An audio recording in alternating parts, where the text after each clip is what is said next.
عقیقہ کرنے یا نہ کرنے کی شرعی حیثیت. میں الحمدللہ شادی شدہ ہوں اور میری اولاد بھی ہونے والی ہے. مجھے بھی پتہ چلا کہ میرے والدین نے میرا عقیقہ نہیں کیا تھا, تو کیا میں یا میرا شوہر میرا عقیقہ کر سکتے ہیں کیونکہ میرے والدین کے پاس اتنی مالی حیثیت نہیں ہے؟ نیز اگر عقیقہ نہ کریں تو کیا حکم ہے؟ عائشہ صاحبہ انڈیا سے. عقیقہ سنت عمل ہے, فرض واجب نہیں ہے. اگر حیثیت نہیں ہے تو نہ کریں, اور اگر آپ کے والدین نے نہیں کیا, اب آپ بڑے ہو گئے, تو بڑے ہو کے بھی عقیقہ کیا جا سکتا ہے. اگر آپ کے شوہر آپ کی طرف سے عقیقہ کر دیں, نور لنا نور, نہیں کریں تو کوئی گناہ نہیں ہے, لیکن کر لیں گے تو ثواب ملے گا.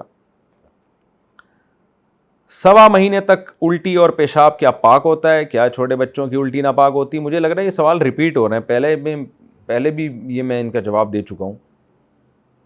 کیا چھوٹے بچوں کی الٹی ناپاک ہوتی ہے؟ 1.25 مہینے تک بچے کا پیشاب اور الٹی پاک ہوتی ہے, لیکن 1.25 مہینے کے بعد الٹی پاک ہوتی ہے یا ناپاک؟ نیز اگر پیشاب سوکھ جائے تو کیا وہ پاک ہو جاتا ہے؟ نبیہ صاحبہ کراچی سے.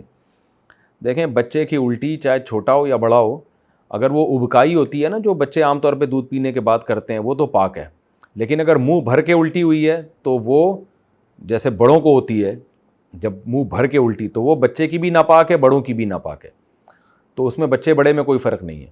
البتہ جہاں تک بچے کے پیشاب کا, ایک تو میں نے بار بار بتایا کہ جو ابکائیاں بچے کیوں ہو رہی ہوتی ہیں, چھوٹی موٹی جو قے کرتے ہیں, تھوڑی تھوڑی جو قے ہوتی ہے, وہ پاک ہے.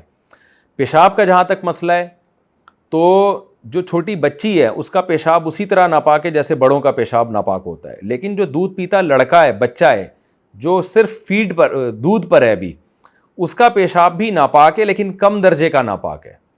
وہ تھوڑا سا بھی, ہلکا سا بھی دھو دیں گے تو کپڑا پاک ہو جائے گا, اس کو رگڑ کے دھونا ضروری نہیں ہے. تو یہ غلط ہے کہ سوکھنے سے پیشاب پاک ہو جاتا ہے, یہ غلط ہے. دھونا پڑے گا, چاہے پیشاب سوکھ جائے یا نہ سوکھے, دھونا دونوں صورتوں میں پڑے گا. لیکن لڑکا جو صرف دودھ پیتا ہو, اس کا پیشاب معمولی سا پانی لگانے سے بھی پاک ہو جاتا ہے, بہت اچھی طرح رگڑنا اس کو ضروری نہیں ہے. میری طرف سے فارغ ہو کہنے سے طلاق کا حکم. میرا اپنے شوہر سے جھگڑا ہوا تو انہوں نے کہا کہ یہ میری طرف سے فارغ ہے, میں نے اس کو نہیں رکھنا, اس کے والدین کو بلاؤ اور اس کو بھیجو. ایک دفعہ انہوں نے مجھے یہ ڈے رکھا اور ایک دفعہ دوسرے کمرے میں اپنے بھائیوں کو کہا. اب اس صورت میں کیا حکم ہے؟ دیکھیں, میری طرف سے فارغ ہونا, یہ الفاظ کنایہ کے الفاظ ہیں. اس میں قرائن سے اگر پتہ چل رہا ہو کہ شوہر کی نیت طلاق ہی کی تھی تو پھر ایک طلاق واقع ہوتی ہے, لیکن بائن کا مطلب نکاح ٹوٹ جاتا ہے.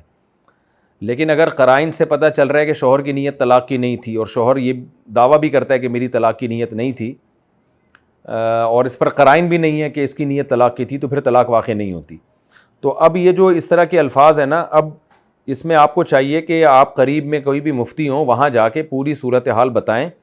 وہ سیاق و سباق اور آپ سے کراس کویشچن کر کے وہ اندازہ لگائیں گے کہ آپ کی نیت طلاق کی تھی یا نہیں تھی. بعض دفعہ مرد کی نیت طلاق کی ہوتی ہے, قرائن سے صاف پتہ چل رہا ہوتا ہے, ایسے الفاظ وہ اور کلام میں استعمال کر رہا ہوتا ہے, لیکن بعد میں مکر جاتا ہے.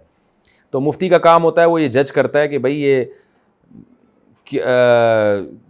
طلاق کا قرینہ ہے. مثال کے طور پر ایک عورت کہہ رہی ہے کہ مجھے طلاق دو, مرد کہتا ہے ٹھیک ہے تم میری طرف سے فارغ ہو, تو یہ تو واضح قرینہ ہے کہ بھئی عورت نے مانگی طلاق تھی, تو اب آپ فارغ سے طلاق ہی مراد ہے آپ کی. تو اکثر یہ تجربہ ہوا ہے کہ جو سوال پوچھنے والا ہے نا طلاق کے مسائل میں, وہ پوری بات کرتا نہیں ہے. تو میں نے تو آپ کو ایک جنرلی ایک اصول بتا دیا کہ اگر کوئی قرینہ ہو جس سے پتہ چل رہا ہو کہ فارغ سے مراد یہاں مرد کی نیت طلاق ہی کی تھی, تو پھر تو طلاق ہی واقع ہوگی. اور اگر ایسا کوئی قرینہ نہیں ہے اور مرد یہ دعویٰ بھی کرے کہ میری طلاق کی نیت نہیں ہے, تو پھر طلاق واقع نہیں ہوتی. تو آپ کو چاہیے کہ قریب میں کہیں بھی کسی قریبی مفتی سے رابطہ کر کے پوری صورتحال اس کے سامنے رکھیں, تو وہ فیصلہ کریں گے کہ آپ کی نیت کیا تھی. اچھا بھائی, ہاں, لفظ فارغ سے جب طلاق ہوتی ہے نا تو ایک ہی طلاق ہوتی ہے, چاہے 10 دفعہ یہ لفظ دہرایا ہو, کیونکہ بائن ہے تو بائن بالکنایہ وہ کنایہ سے لاحق نہیں ہوتی. تو 10 دفعہ بھی کنایہ سے طلاق دی جائے تو ہوگی ایک ہی وہ. لیکن صریح لفظ سے طلاق کے لفظ سے طلاق دے دی تو پھر 3 طلاقیں واقع ہوتی ہیں.